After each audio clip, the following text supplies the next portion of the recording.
আজকে দুপুরের খাবার অনেকগুলো ছিল। তার জন্য দেখো ফার্স্টেই প্লেটে ভাত নিয়ে বসে পড়লাম। অল্প করে ভাত নিয়েছি, সাথে লেবু ছিল, কাঁচামরিচ ছিল। তারপরে নিয়ে নিলাম সবজি, এটা মিক্স সবজি। আর এই সবজিটা আম্মু খুব মজা করে রান্না করে। এটা গাজর, ক্যাপসিকাম সবকিছু দিয়ে, মিষ্টি কুমড়া সবকিছু দিয়ে, যা যা থাকে সবকিছু দিয়ে রান্না করে। আর খুব মজা লাগছিল এটা খেতে। আর আমার সবজি খেতে অনেক ভালো লাগে। লেবু চিপে কাঁচামরিচ দিয়ে খাচ্ছিলাম আর অনেক মজা লাগছিল। খুব ভালো হয়েছে এই সবজিটা। তারপরে নিয়েছিলাম শুটকি শিরা।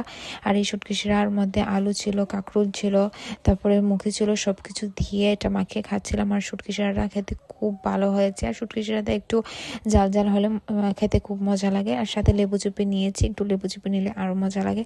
আর লেবু চিপে খাচ্ছিলাম, খুব মজা হয়েছে। আর আম্মুকে বলছিলাম খুব মজা হয়েছে আজকের এই শুটকি শিরাটা। মানে যাই রান্না করে সবকিছুই মজা হয় আমার আম্মুর হাতের, সবার মার হাতে মজা হয়। তারপরেও বললাম। তারপরে এটা কালকে আমার দিদা রান্না করেছিল মাছের তরকারি, কিন্তু আমি রাতে খাইনি। আমি বলেছিলাম আমার জন্য রাখতেই হবে, তার জন্য আমার জন্য রেখেছে। এটা দিয়ে খেলাম। আর আমার দিদার হাতের রান্না অসাধারণ হয়। মানে আমার আম্মু আর দিদার হাতের রান্না আমার কাছে খুবই ভালো লাগে।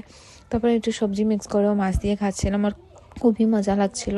তারপরে নিয়েছি পোলাও। আজকে এটা তো হচ্ছে মেন খাবার, পোলাও, সাথে উপরে ঘি দিয়েছি, আলু মাংস দিয়ে খাচ্ছিলাম, খুব মজা লাগছিল। আর বাইরে বৃষ্টি পড়েছিল, সাথে প্লেটে ছিল এই খাবার। বুঝতেই পারছো কি অসাধারণ কম্বিনেশন।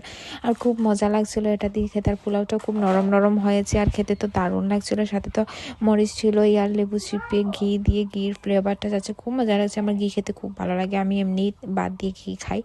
আর তারপরে দেখো সবগুলো মাখিয়ে রসুন দিয়ে, তারপরে সবকিছু দিয়ে, আলু দিয়ে আর মাংস দিয়ে খাচ্ছিলাম, খুব মজা লাগছিল। আর খেতে তো দারুণ হয়েছে, দারুণ। আর আলুর ঝোলটাও খুব ঝাল ছিল। তারপরেও সাথে আমি কাঁচামরিচ নিয়ে খাচ্ছিলাম।